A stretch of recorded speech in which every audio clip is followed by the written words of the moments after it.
This tutorial is basically set up an OnLongClick listener.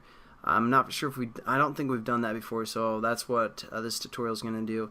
The OnLongClick listener can be used for buttons, but since this sound stuff class only has a view, we're just going to set the OnLongClick listener view to this as well. So what we're going to do is we're just going to hit view.set OnLongClick listener and hit that, and then we're just gonna say this as well, and then we're gonna implement or basically let sound stuff, our class, implement the OnLongClick listener as well.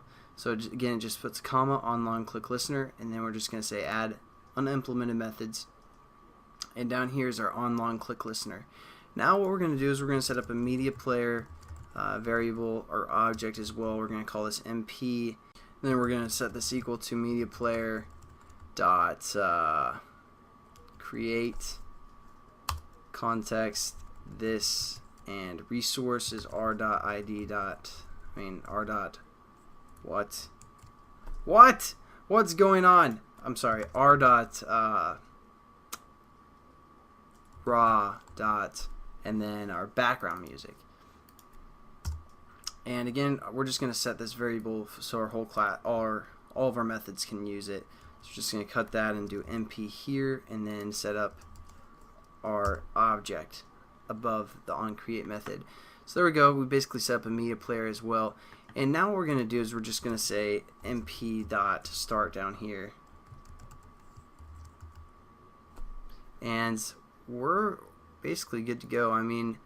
Now basically what this OnLongClick is if we click and hold for like a second or something, I don't know the exact time, it's going to call this OnLongClick method instead of this onClick method. And again, this can be applied to buttons and all that other stuff as well. And again, the difference between the media player and the sound pool is the sound pool will allow it to basically be loaded into memory, whereas the other way it's going to kind of stream it. It's going to take a while. So again, the sound pool is just short clips that can be played quickly and effectively, and that's what you're going to use the sound pool for. Whereas you want a longer background sound, you're going to use the media player. So again, nothing too new. We set up a media player and this OnLongClick method for the most part, and that's all that's going to happen. Alright, so we're just basically going to start it. Now again, it's going to kind of, if we do this click and hold a few times, it's going to play over itself for the most part. But that's not really going to be a problem we're going to worry about. Basically, this tutorial is just talking about the OnLongClick method.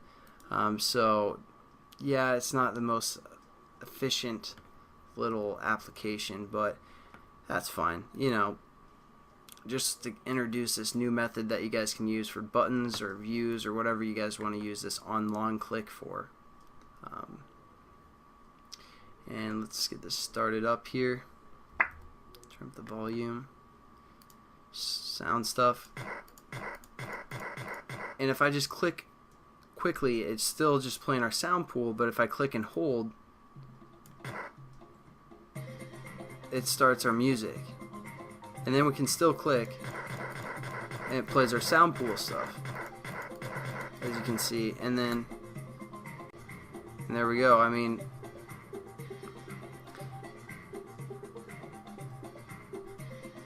There we go. That's pretty much all this tutorial is about the OnLongClick method that you guys can use for buttons, views, whatever you guys want to attach that to. So hopefully you liked that tutorial, and I'll catch you guys in the next tutorial. Peace.